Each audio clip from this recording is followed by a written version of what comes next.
Hi, how are you doing? It's honestly an honor to finally sit down and have this chat with you because personally I've been following you for a while now.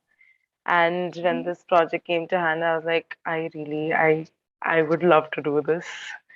So yeah, Oh, sweet.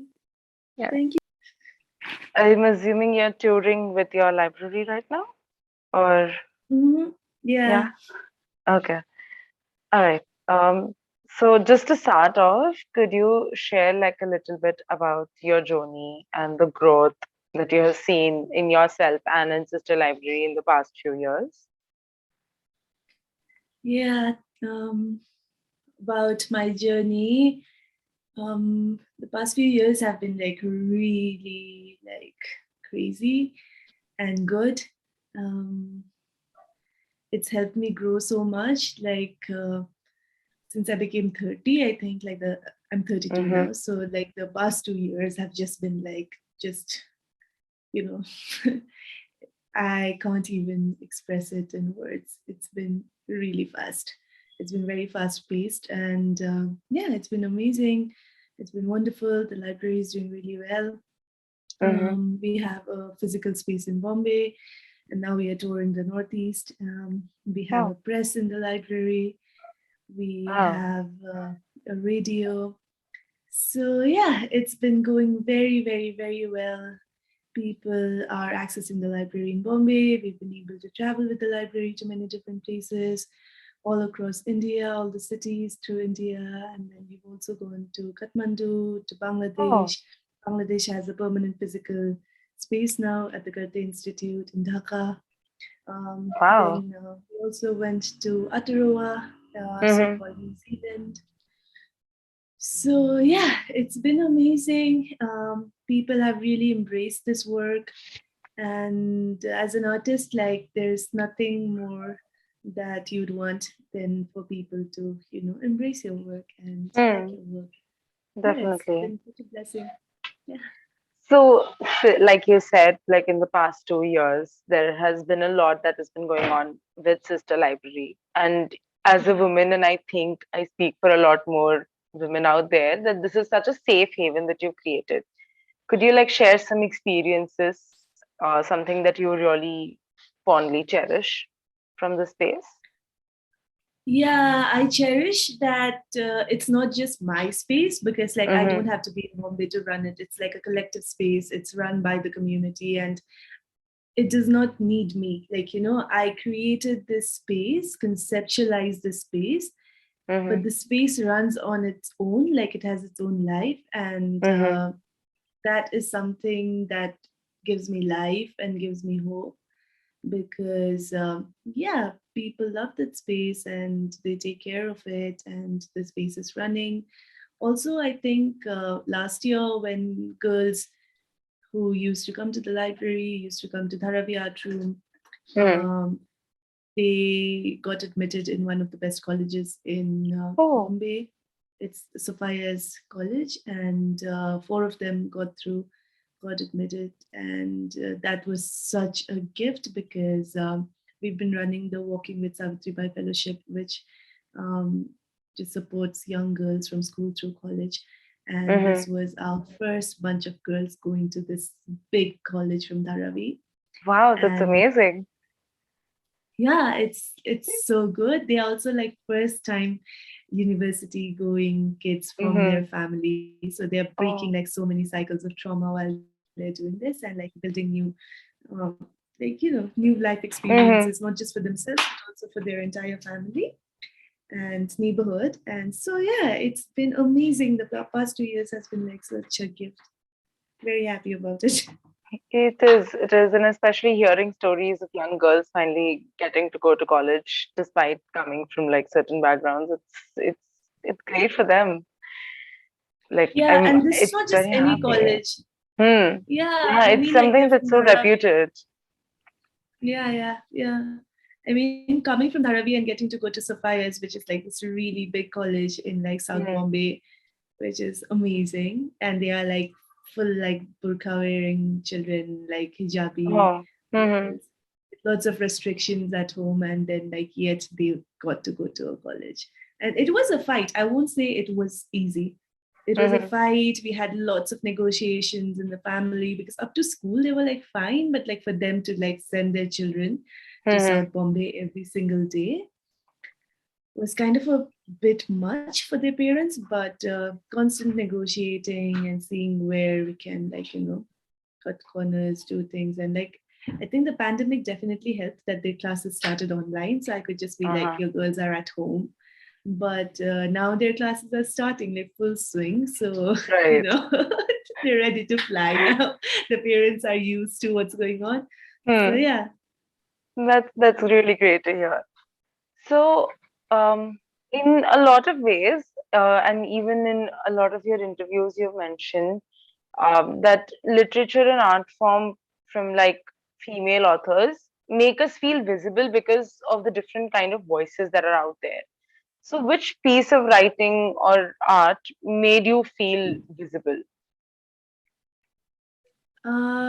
So many works of indigenous women and black women, specifically black female American authors, were Mm-hmm. like just really mm, like life giving and nourishing and nurturing. Mm-hmm. And similarly for indigenous women's works, definitely women's works. Like indigenous women's works from here, from what we call South Asia, has been really Mm-hmm. instrumental. And yeah, if you want me to pick one work of late, it's not indigenous, it's not black, it's like Valerie Solanas' Come Manifesto. I think Uh-huh. like people should read it because it's like so funny, but also like so strong and does not mince her words. Mm-hmm. Yeah, I think that's like a very strong piece of writing, and it's also like a really small bit of writing. It's just a zine.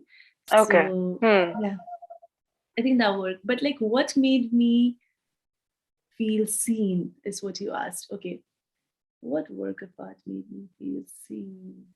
I think I'm thinking of the exhibitions that I've gone to. Oh, I don't know if I want to say this. You can, you can. um, So a friend of mine, she made this film called, I think it's called 10,000. I'll send you the link Mm-hmm. anyway. Maybe I'm getting the name wrong, but her name is Asina Tuck, and she's like an Inuk woman from the north.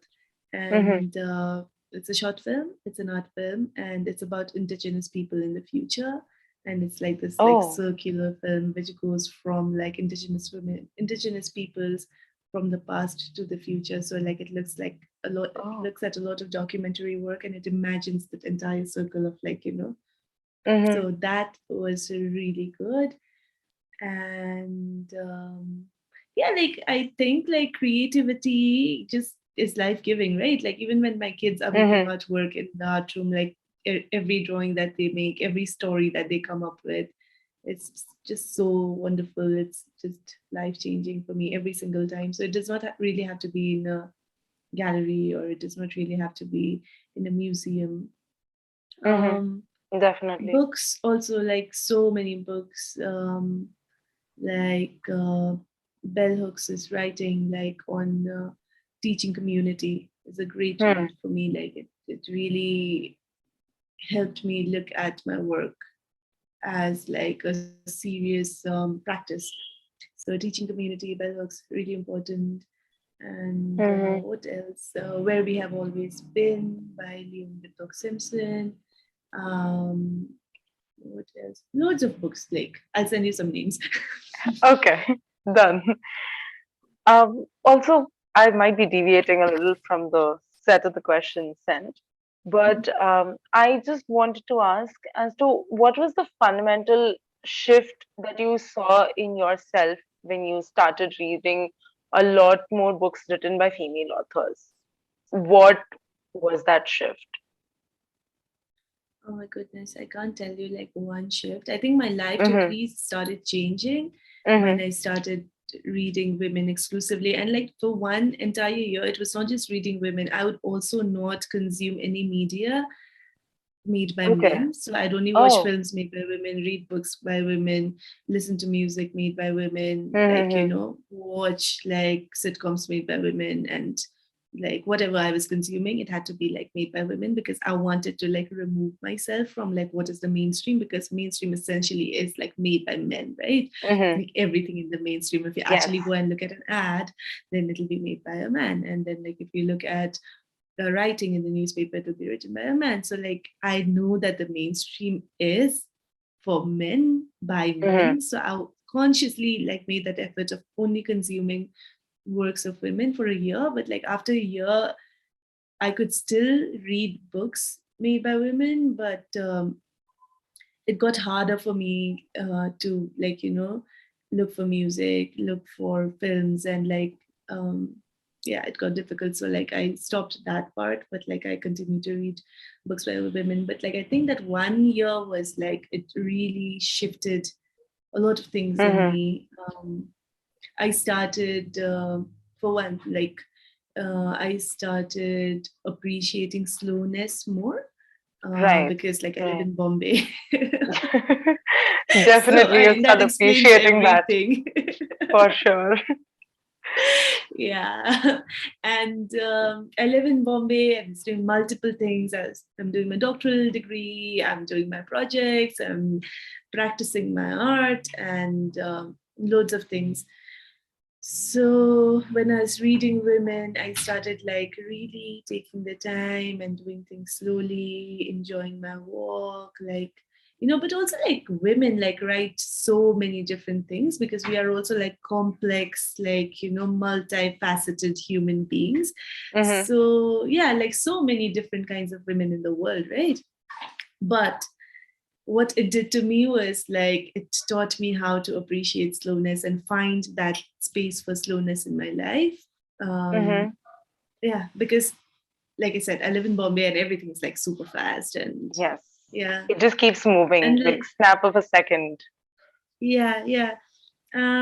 Yeah, and then like obviously because my work is like, I don't know, centering women, so it gave me more courage to like push myself and do more.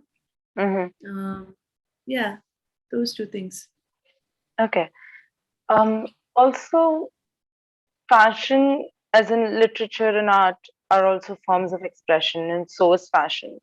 So, how would you describe your style? And is there anything symbolic that you incorporate in your style that, makes that sort of, puts across a certain messaging or makes you feel connected? um I like to just keep it as simple as possible. Whatever Mm-hmm. is comfortable is good for me. I won't wear anything that's uncomfortable.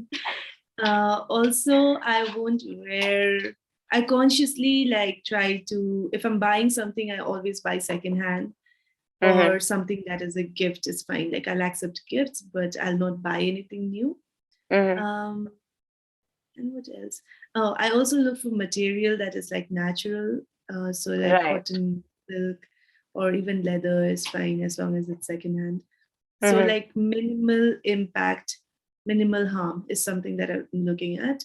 Mm-hmm. I've been doing this consciously for like quite some time now, like 15 years or so. Oh. Um, yeah, and style-wise, just look at my grandmothers and learn from them. I find them extremely stylish. Mm-hmm. So yeah, I have like a grandma aesthetic, I think, but not any grandma, like an indigenous grandma aesthetic. Okay. Got it. And Yeah. is there like certain accessories or something you incorporate to make you say, feel connected, feel strong, or just, feel a little more comfortable or at home? Yeah, I like to wear jewelry, but Mm-hmm. if you like, you keep saying connected. I wear jewelry because this was one marker of indigeneity that was stripped off from our peoples. because of colonization, of the coming of the caste Hindu kings and the Aryas, Mm-hmm. um, colonial settlers. They robbed us of every possible space of articulation and expression. So, jewelry and mark making, tattooing were practices that were not allowed.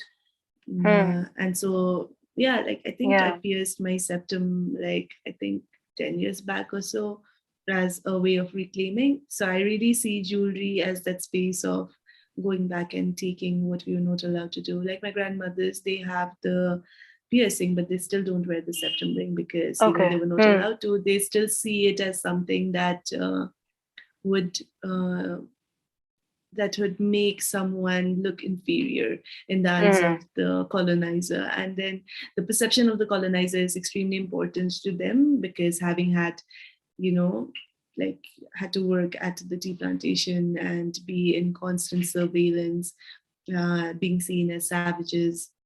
I do understand that, but then I'm not Hmm. in that space. Like, so for me, it's like trying to break that circle of yeah, oppression again and reclaiming my history and my indigeneity and Hmm. recreating a present that is free of those oppressive tactics and politics. So yeah, I think jewelry could be one thing that I go back to feel connected and yeah, comfortable. I'm not sure. Like I am always comfortable. Like if I'm, I'm never not comfortable in what I'm wearing because I make like a very Very like important. yeah, it's I mean I don't care how I'm looking, but I Hmm. have to be comfortable, and it ends up fine. Like yeah, yeah, I look cute and everything, so it's okay. You do. A compliment, and you do. Thanks. Okay, so in an interview you did with Days, you said, and I quote, I owe my life to all the female creators who were brave, honest, and vulnerable. But did you always perceive vulnerability as a strength? And if not, when and how did that change? uh Consciously I may not have thought of it, but then Mm-hmm. like coming from like a racialized background, being an indigenous Right. person, Mm-hmm. obviously like vulnerability was always a strength. um yeah, like when are we not vulnerable, right? Like, Mm-hmm. so yeah, it was always a strength, but like consciously started thinking about it a while back about how much of a strength it is and why it should be expressed as a strength and not a weakness. And yeah, been some time that I've thought about it. It's nice that you're asking me this though, because yeah, it's nice to be like consciously thinking about these things. Hmm. And like in our life's journey, there are a lot of firsts that we experience. Personally, like when I left home to go and join college, I still have like the flight ticket preserved with me. So a lot of us sort of associate some tangible form or some object to the first we have because it becomes more or less like a core memory for us. Do you have anything like that, like say, some art that you had created or bought or something that really, impacted your life and you have a tangible object attached to it? Uh, I just like really like ephemera and intangibility or like Mm-hmm. impermanence more than Okay. intangibility. I like tangible objects, but like I like that it's temporary and it goes away because like my work is like zine making, postering, and things like that. So I Mm-hmm. don't know if I like to hold on to things, but like definitely like non-tangible objects like memories. Something that I can go back to, Mm-hmm. thoughts, conversations, and just like feelings, like the way things and people make me feel, and places, and yeah, sunsets and just nature. It's like sometimes when you're just looking at nature here, like especially in the Northeast, like you just you can feel the serotonin in your body, like it's so good. Yes. Yes. um yeah, I don't know if I've held on to anything. Of course, like every work that I make is like super important to me. I feel like it Mm-hmm. is just, I'm just like, talking to the world. I just feel like I'm just like a medium, and it's just like coming out of me so that like this can be expressed in the world. So yeah, I value all of my work, but I don't know what I hold on to the most. Hmm, let me think. Not really. Nothing. Yeah. Okay. Yeah, Um. I'm kind of like an unstable person. I don't like stay in one place. I'm always traveling, Mm-hmm. so you can imagine. I don't have anything that I've held on to. I keep losing things also. So Yes. Yes. That.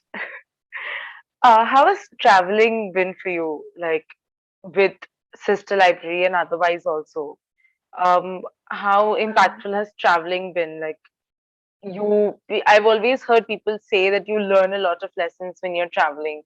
You discover yourself when you're traveling. Do you sort of stick with those notions? Do you think it is life changing or no, like?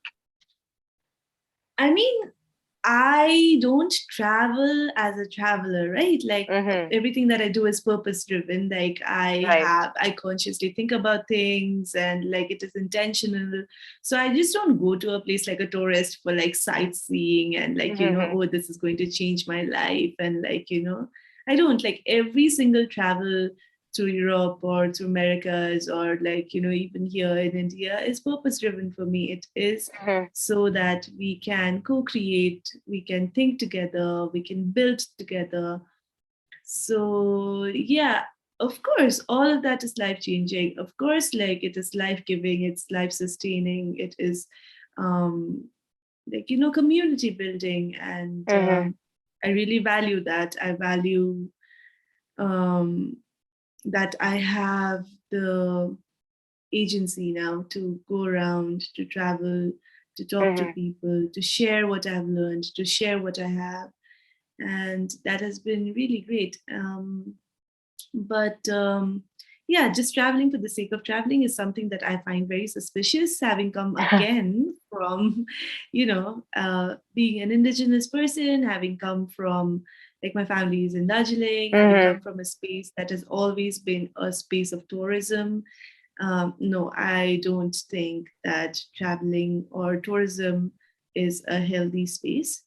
Mm-hmm. Um, if we look at the entire world and all of the human race as a family, I don't think that it is something that is healthy or equitable.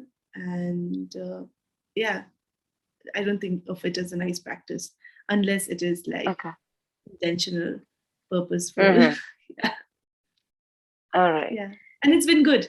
I've traveled, and like it's been good. It's been really nice. I have been able to build community, Mm-hmm. meet so many wonderful sisters and friends, and yeah, it has helped me have faith in what I do. Also, as a person, it has helped me push my limits, push my worldview, my conditioning, deconstruct all of that, and yeah, just look at life as a gift.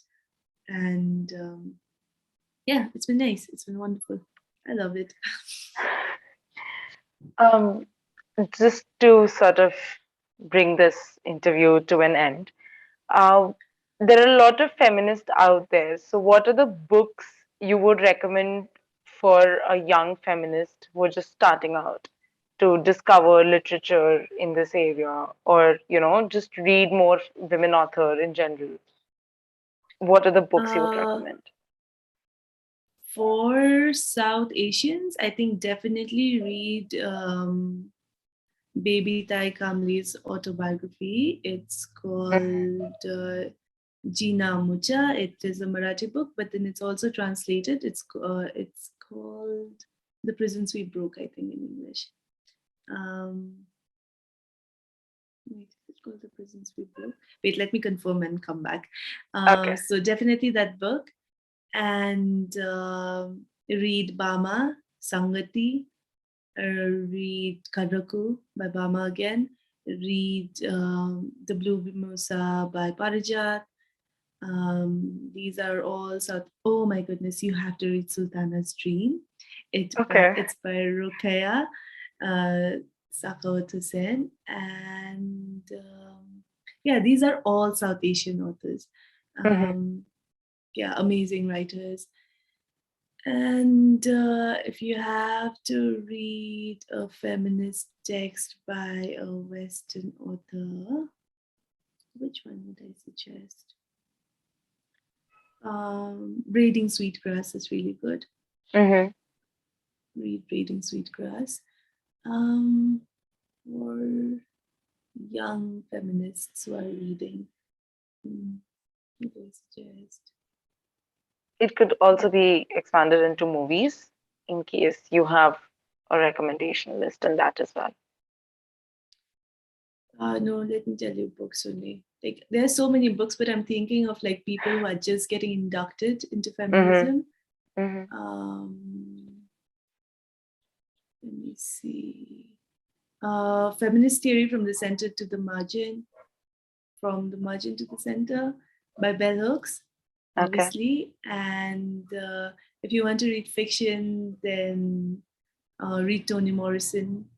Um, and then if you want to look at like more cultural and like Black history and activism and like around prison abolition and around that space of just like abolishing politics, then read Angela Davis, Race Politics.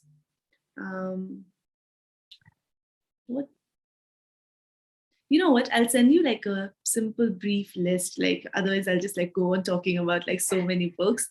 I'm still thinking of like nice books, but like the Asian authors, South Asian authors, those books Uh-huh. are like really, really important for South Asian women and everyone else Mm-hmm. to read also. Yeah. Okay. All right. Thank you so much for doing this. No worries. On a personal note, this has been really good and eye-opening in a lot of ways. So Mm. thank you. Thank you so much.